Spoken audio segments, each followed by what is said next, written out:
पर जमीन खरीद सके। इसी को लेकर मैतेई ट्राइब यूनियन पिछले कई सालों से मैतेई समुदाय को आदिवासी दर्जा देने की मांग कर रही है, मगर कुकी और बाकी जनजातियों को यह बात कभी पसंद नहीं आई। 19 अप्रैल को मामला जब हाईकोर्ट पहुंचा तो मणिपुर हाईकोर्ट ने राज्य सरकार से कहा कि वो 10 साल पुरानी केंद्रीय जनजाति मामलों के मंत्रालय की सिफारिश पेश करे। इस सिफारिश में मैतेई समुदाय को जनजाति का दर्जा देने के लिए कहा गया, जिसके बाद कुकी समाज की तरफ से इसका विरोध किया गया। हाईकोर्ट के इस आदेश को सुप्रीम कोर्ट में चुनौती दी गई।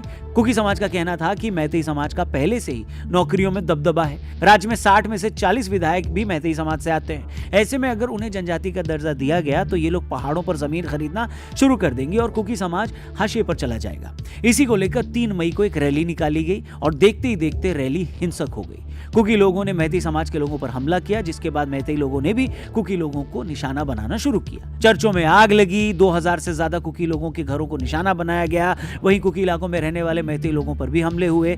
लोग रातों रात अपने घर को छोड़ने को मजबूर हो गए। रात के अंधेरे में गर्भवती महिलाओं को घर छोड़कर भागना पड़ा। कई बच्चे पानी में बह गए। पिछले 80 दिनों से फैली इस हिंसा में अब तक 150 लोग अपनी जान गंवा चुके हैं। 5000 से ज्यादा आगजनी की घटनाएं हुई हैं। 7000 लोग गिरफ्तार किए गए हैं। हिंसा की 6000 वारदातें हुई हैं और 60,000 लोग राहत शिविरों में रहने को मजबूर हैं। देखते ही देखते जाति की ये लड़ाई ने धार्मिक रंग भी ले लिया। हमला चर्चों और मंदिरों पर भी हुआ। देखते ही देखते दोनों जातियों में इतना गुस्सा भर गया कि कोई भी मैतेई कुकी इलाके में रहने की हिम्मत नहीं कर पा रहा है और न ही कुकी इलाके में मैतेई जा पा रहे हैं। कुकी और मैतेई दोनों का सरकार और पुलिस से भरोसा उठ गया है। उन्हें लग रहा है कि उन्हें अपनी सुरक्षा खुद करनी पड़ेगी और हुआ ये कि लोग दूसरे की हिंसा से बचने के लिए खुद हिंसा करने लगे और हालात बिगड़ते बिगड़ते यहां तक आ गए। मणिपुर में इन्हीं हालात को देखकर 3 महीने से लगातार आवाजें उठती रही हैं। लोग सवाल करें कि स्टेट और सेंटर में दोनों जगह बीजेपी की सरकार है, फिर भी कोई एक्शन क्यों नहीं लिया जा रहा? देश भर का मीडिया उस पर ध्यान क्यों नहीं दे रहा? बड़े लोग क्यों इस पर कुछ नहीं बोल रहे? आखिर हर दिन लोगों को हिंसा में मरने के लिए क्यों छोड़ा जा रहा है? ये भी सवाल पूछे जा रहे हैं कि अगर मानहानि के एक मामले में राहुल गांधी की संसद सदस्यता चली जाती है, एक गलत बयान के लिए अदालत उनकी जिम्मेदारी तय करती है, तो मणिपुर की इस हिंसा के लिए राज्य के मुख्यमंत्री बीरेंद्र सिंह की जिम्मेदारी क्यों तय नहीं की जा रही है? क्यों उनसे इस्तीफा नहीं मांगा जा रहा है? अगर मुख्यमंत्री हालात नहीं संभाल पा रहे तो राज्य में राष्ट्रपति शासन क्यों नहीं लगा दिया जाता?